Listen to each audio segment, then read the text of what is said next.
In the course of his war against Ukraine, Kremlin chief Putin has often referred to Russia's nuclear weapons. This should deter Western nuclear powers from helping Ukraine. According to Kremlin chief Vladimir Putin, the nuclear power Russia is adapting its doctrine on the use of nuclear weapons to the tense international situation. Russia's list of military threats against which nuclear weapons can be used as a deterrent has been expanded, Putin said at a meeting of the National Security Council in the Kremlin in Moscow. The new doctrine increases the risk of becoming the target of a Russian counterstrike, especially for Western nuclear powers such as the United States and France, should they support nuclear weapon-free Ukraine in an aggression against Russia.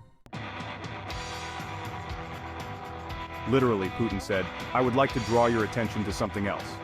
The updated version of the document proposes that aggression against Russia by a non-nuclear weapons state, but with the participation or support of a nuclear weapons state, should be considered a joint attack on the Russian Federation. The Kremlin published a video of Putin's speech at the beginning of the meeting of the Security Council body on nuclear deterrence.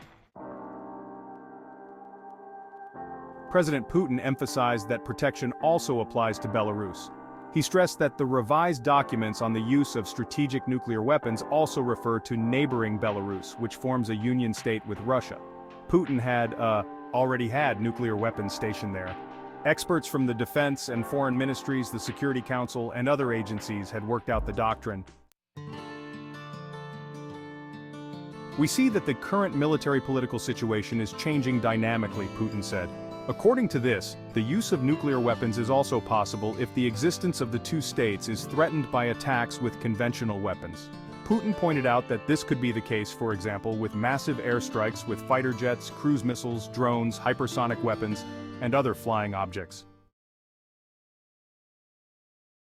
However, the nuclear strategy has also stipulated that the use of nuclear weapons is the most extreme measure to protect state sovereignty. Putin had repeatedly threatened to use nuclear weapons in the course of his war, and also put the arsenal on heightened readiness. Russia has been discussing a change in its nuclear doctrine for some time against the backdrop of the West's arms deliveries to Ukraine. The possibility of a preemptive strike was also repeatedly discussed. So far, the doctrine only allows the use of nuclear weapons as a counterstrike. Putin stressed that Russia had always dealt responsibly with the issue of nuclear weapons.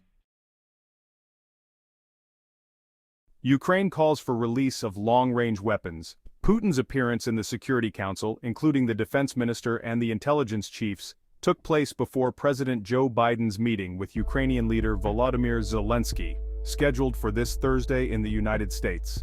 Zelensky wants to present his victory plan in the defensive fight against the Russian war of aggression. He demands, for example, the release of long-range weapons for strikes against military targets far in the Russian hinterland. However, Chancellor Scholz has also ruled out the supply of long-range precision weapons to Ukraine for the future and independently of decisions by the Allies.